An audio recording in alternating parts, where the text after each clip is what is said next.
elle peut se retrouver avec des problèmes cardiaques, des problèmes cérébraux, des problèmes comme le cancer. Leur système immunitaire peut être complètement dérégulé. Hein? Nombreuses sont les personnes qui sont allées se faire tester, se faire évaluer dans les hôpitaux. Et compte tenu du fait qu'en Afrique, il n'y a pas d'infrastructure moderne pour adresser ce genre de problème, je dis que les gens qui ont pollué l'Afrique doivent être portés responsables de ces conséquences et payer le prix en instaurant une nouvelle politique de santé publique qu'ils vont payer, qu'ils vont financer. Voilà. Ce monsieur, par exemple, il est allé certainement nager dans une de ces eaux.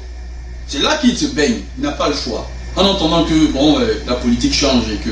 Mais ça ne vous donne pas le droit d'aller jeter de l'eau, des produits chimiques dans sa baignoire. Hein? Ça ne vous donne pas le droit. Alors il se retrouve avec un corps complètement brûlé. Hein? Regardez. Regardez ça. Cette femme-là, hein, peut-être son mari ne voudra plus d'elle. Ah, parce qu'elle ressemble maintenant à quelque chose d'autre. C'est un problème social qui est là. Donc c'est un problème multidisciplinaire. Je veux dire. Parce que il faut que cette femme-là puisse avoir les moyens de vivre, qu'elle ait les moyens de s'occuper d'elle. Vous voyez, ça, Nivea, ça coûte très cher aux États-Unis. Peut-être $1, mais $1 en Côte d'Ivoire, c'est beaucoup d'argent. $1 en Afrique, c'est beaucoup d'argent. Cette poudre, hein, pour les bébés ou pour les enfants, $1,40, c'est beaucoup d'argent. C'est pas tout le monde qui peut en avoir. Hein. L'eau propre, hein, c'est pas tout le monde qui a accès à l'eau propre. Donc quand il y a de l'eau, c'est pas la peine de venir polluer l'eau. Hein. Les produits pour nettoyer, les produits d'hygiène et tout ça, c'est des choses qui coûtent très cher, qui ne sont pas accessibles aux Africains. Hein. Tout ça, c'est pas accessible parce que c'est très cher. Donc la vie est déjà trop chère en Afrique pour que des scientifiques, des compagnies très avancées viennent déverser les déchets toxiques là, transférant ici le coût du maintien de leur environnement à l'Afrique. C'est aberrant, c'est une violation des droits de l'homme. Et vous devez en payer le prix. Parce que les déchets toxiques peuvent poser des problèmes, même des problèmes dentaires. Ça, c'est pas tout le monde qui a accès à ça. Voilà pourquoi nous disons que on n'a pas encore fini avec Trafigura, on n'a pas encore fini avec les pollueurs. Voilà pourquoi toutes les assemblées nationales doivent se mobiliser. Le savon, ça s'achète. Hein? L'Ajax, ça s'achète. Alors quand vous polluez la terre, vous polluez tout, eh bien vous créez des problèmes économiques, des problèmes sociaux en Afrique. Cet enfant mérite de vivre la vie que Dieu lui a donnée, indépendamment de son origine, de son nom, de qui il est. La vie est une vie est une vie, elle mérite d'être vécue. Que vous soyez pauvre, riche, jaune, bleu, vert, c'est Dieu qui vous a créé et il dit qu'il a un projet pour vous. Votre projet, c'est de prospérer. Alors, ce n'est pas la peine de piétiner la dignité des gens. 9 mois, il a fallu 9 mois pour cette mère mettre son enfant au monde. Les conditions dans lesquelles elle a mis cet enfant au monde, vous ne le savez pas. Donc, pour ne pas piétiner la dignité de cette famille et dire « Oh, bon, on n'est pas responsable, c'est pas nous. » Non. Non, non. On ne peut pas prendre des déchets aux États-Unis, où je suis, on ne peut pas prendre si tu ne peux pas prendre ta poubelle, les jeter dans la cour de quelqu'un, ou encore aller faire tes affaires là-bas. Si son chat meurt, on te traduit en justice. À plus forte raison son enfant. Mais tu vas payer des millions de dollars. La Côte d'Ivoire a sécurisé 200 millions pour toute la population. 200 millions. Ça ne peut même pas résoudre le problème de cet enfant. Parce qu'il doit grandir, c'est-à-dire qu'il mange bien. Il faut qu'il aille à l'école. Il faut qu'il réussisse. Il faut que sa progéniture aussi réussisse. Donc 200 millions de dollars, c'est rien du tout. Et voilà pourquoi il faut repenser la manière d'adresser les problèmes. Il faut s'entourer de scientifiques, il faut s'entourer d'une équipe.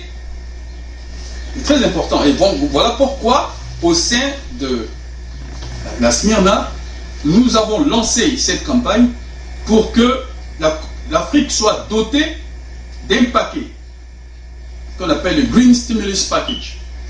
Un paquet qui octroiera à tous les pays africains la somme de 5 milliards de dollars, 5 milliards de dollars par pays pollué sur une période de 15 ans. Pourquoi? J'ai parlé tout à l'heure des problèmes sociaux qui sont innombrables. J'ai parlé des problèmes d'éducation, j'ai parlé des problèmes de santé, des problèmes d'infrastructure, des problèmes de dédommagement. Ce sont des problèmes réels qu'il faut adresser. Alors, nous disons la santé de l'homme d'abord. La santé de l'homme d'abord. Partout où il se trouve, l'homme doit être en bonne santé. Et ceux qui, sachant le mécanisme d'action de ces polluants-là, mais qui par mépris sont allés déverser les déchets toxiques ou bien polluer les pays africains, nous disons que le temps de l'esclavage, de l'oppression, du non-respect de l'homme, c'est fini. Le temps de la restauration, c'est maintenant. Et M. Barack Obama vient d'en donner tout le signe. Il vient d'en donner le temps. Alors, apprêtez-vous à payer ce que vous devez aux Africains. C'est très important. Apprêtez-vous à payer ce que vous devez aux Africains. Parce que les Africains méritent de bien vivre. Les Africains méritent de bien vivre. Les problèmes sont énormes. Les problèmes sont pluriels. Les problèmes sont énormes. La pollution environnementale a des effets sur les os, sur les dents, sur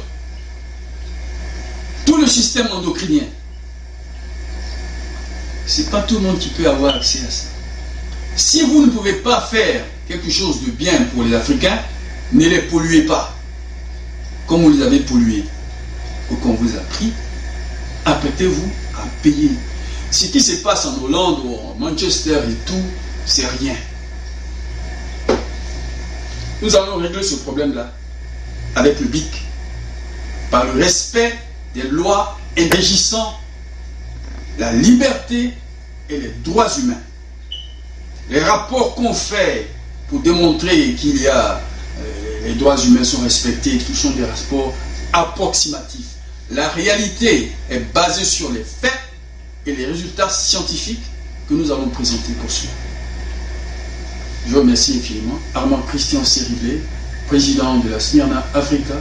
Nous avons lancé cette campagne mondiale pour l'universalisation des règles et des principes de la démocratie. Mais dans le cadre de Zenaza, nous avons lancé cette campagne pour le bien-être des populations afin de réduire le taux de mortalité attribuable à la pollution environnementale et surtout pour accroître les capacités et faire un transfert de technologies assez poussé pour réduire le taux de mortalité de nos populations. Nos populations méritent de bien vivre, de mieux vivre et de vivre longtemps. Je vous remercie infiniment.